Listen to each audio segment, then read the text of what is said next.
Hello दोस्तों, आज मैं बनाने जा रही हूँ आलू गुटुक। ठीक है, जिसे हमारे पहाड़ी में कहते हैं आलू के गुटके, गुटुक बोलते हैं हमारे पहाड़ी में।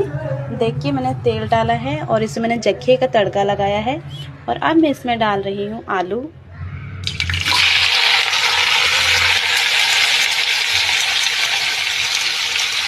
आप लोग देख सकते हैं, इसे मैंने थोड़ा सा हिलाया है अच्छे से।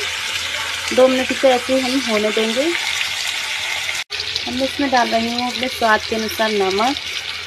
आप लोग अपने स्वाद के अनुसार डाल सकते हैं। सूखे आलू की सब्ज़ी में कितना नमक डालना है ये आप देख सकते हैं। मैंने इसमें जो हमारे नॉर्मल से मसाले होते हैं वो मैं इसमें ऐड कर चुकी हूँ। अभी हम इसे थोड़ी देर के लिए पकने रख देते हैं। तब तक मैंने आज मॉर्निंग में बर्तन नहीं धोए थे, तब तक मैं अपने बर्तन की सफाई कर लेती हूँ। उसके बाद आपको दिखाती हूँ हमारी सब्जी। आप लोग देख सकते हैं हमारी सब्जी तैयार है।